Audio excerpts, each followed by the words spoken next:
Tim naik aja.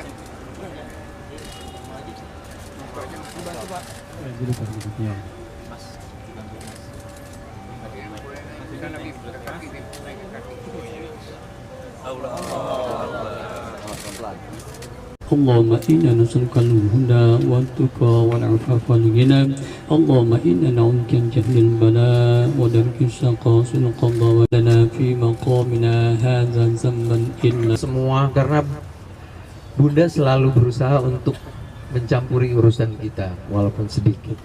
Tapi waktu itu mungkin aku sadarnya dia kayak annoying, tapi ternyata Bunda, kekeras kepalaan Bunda ternyata bermanfaat buat, paling nggak buat hidupku pribadi lah. Kekeh memperjuangkan aku, kekeh memperjuangkan slang untuk bisa sembuh, kekeh sampai terakhir untuk slang tetap kasih kostum. Iya, Bunda emang bundanya kita semua. Saya adalah salah satu orang yang dibesarkan sama beliau. Saya orang yang dilahirkan di industri musik Indonesia. Saya yang dididik sama beliau. Saya yang dididik sama beliau sampai hari ini saya bisa berjaya, bisa seperti ini, bisa tetap berdiri di industri musik Indonesia karena juga wejangan-wejangan dari beliau. Jadi saya berharap semua selengker se-Indonesia malam ini bisa membacakan surat Yasin. Mas, terakhir punya pesan apa sih Mas? Apakah dari penyakit atau dari Bunda Mas? Pesannya cuman semua harus bersaudara, seniman musik harus bersaudara, bahwa perjuangan mensejahterakan seniman itu perjalanannya panjang dan tidak mudah.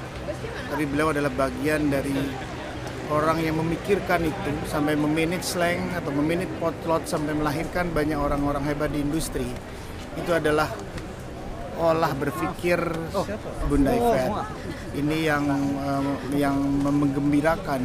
Makanya beliau selalu berpesan bahwa semua anak potlot juga harus bersaudara, saling bantu-membantu, terus membangkitkan atau profesi ini terus diunggulkan, bahwa profesi ini bisa menjadi tulang punggung buat kehidupan. Mas Anang kan tinggal lama di Potlot Mas. Pernah nggak sih Mas Bunda Yvette cerita punya riwayat penyakit apa atau apa gitu? Itu yang Bunda tidak pernah, karena beliau orangnya selalu menjaga kesehatan, orangnya selalu perhatian terhadap kesehatan. Makasih. Apa sih kenangan yang menempel pada Bunda Yvette kepada semua musisi ini? Yang pasti sih sebelum menyampaikan pesan ke musisi yang lain tentang bagaimana inspiratifnya Bunda Yvette buat dunia musik Indonesia, terutama rock and roll, aku mau cerita bahwa aku dulu sama bandku Naif itu punya cukup banyak kenangan dengan beliau. Kami dulu pengalaman pertama tur panjang itu 24 kota tahun 2004. Itu pengalaman pertama tur panjang Naif. Dan sejak itu banyak belajar lah bagaimana Bunda Yvette mengatur anak-anaknya, bagaimana harus menjadi seorang entertainer, performer, namun juga menjadi keluarga secara utuh. Jadi cukup menginspirasi sih, dan pesan buat teman-teman musisi dari sosok Bunda Yvette adalah rock and roll itu, musik rock atau musisi itu tidak harus lekat dengan party dan juga narkoba, karena di tangan Bunda Yvette lah slang bisa jauh lebih solid karena lebih sober. Itu yang perlu dipelajari sih. Berarti sosok Bunda Yvette berpengaruh banget sama musisi-musisi Indonesia. Terkhusus pasti sama slang dan menginspirasi ke generasi-generasi musisi lainnya pasti. Singkatnya pokoknya Bunda tuh kayak ibu gue, kayak nyokap gue kalau lagi di jalan. Nyokap gue udah nggak ada, Bunda udah nggak ada, kayak emang harus jalan sendiri itu sekarang. Kayak mudah-mudahan semua di doa-doanya dia pada bisa bermanfaat buat slang, buat kita semua. Terus Ya itu tadi Bunda tuh udah kayak nyokap gue terus yang Bunda udah puluhan tahun jalan setiap kali dari 97 mungkin dari 97 sampai sebelum pandemi itu Bunda ikut terus dan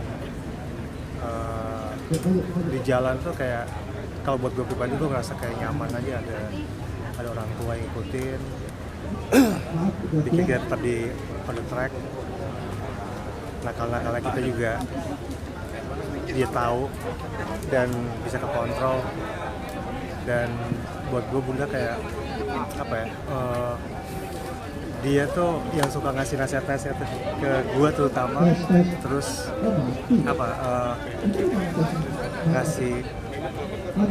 ngasih tahu harus tetap ini ke slang gitu loh, udah apa harus ayo kita bareng-bareng buat slang.